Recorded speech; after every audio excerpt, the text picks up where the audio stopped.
હું Anupamsinh Gehlot, police commissioner Surat, મારા પરિવાર તરફથી અને અમારા પોલીસ પરિવાર તરફથી અમારા સુરત શહેરના સમગ્ર નગરજનોને મકર સંક્રાંતિની ખૂબ ખૂબ શુભકામના આપું છું.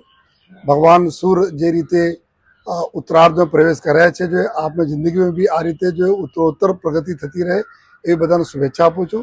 સાથોસાથ એક અપીલ કરું છું કે નાના બાળકોને લઈને જ્યારે આપ પતંગબાજી કરતા હો છો ત્યારે એટલા બી મશગુલ નહીં થઈ જાઓ કે આપ નાના બાળકોનું ધ્યાન નહીં રાખો.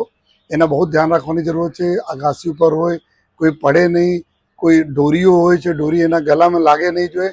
આપ બધા લોકો જો તકેદારી રાખશો જોઈએ. સાથોસાથ રોડ રસ્તાઓ ઉપર જો પતંગ લૂંટવા માટે નહીં આવો, અકસ્માત થવાના ડર રહે છે. ગળામાં થોડા તકેદારી રાખવાની જરૂરત છે. પશુ પક્ષીઓ બી સાંજે જ્યારે આવે છે, જ્યારે પોતાના આપણા ઘરો ઉપર જતા હોય છે ત્યારે પણ આપ ધ્યાન રાખો જોઈએ કે એના કોઈ નુકસાન નહીં થાય. અને સાથોસાથ ચાઇનીઝ દોરી, ચાઇનીઝ તુક્કલ આ બધાનો ઉપયોગ બિલકુલ નહીં કરતા. એના ઉપર બી અમારી વાચ રહેશે જોઈએ, જેથી જો કોઈ આ પ્રતિબંધિત વસ્તુનો ઉપયોગ નહીં થાય, કોઈને અમારે પર્યાવરણ અને કોઈ પણ પશુ પક્ષી અને માનવ જિંદગી જોખમાય નહીં. આ પ્રકાર તમામ લોકો તકેદારી રાખીને આ તહેવાર ખૂબ સારી રીતે ઉજવો એ બધાને અમે શુભેચ્છા આપીએ છીએ.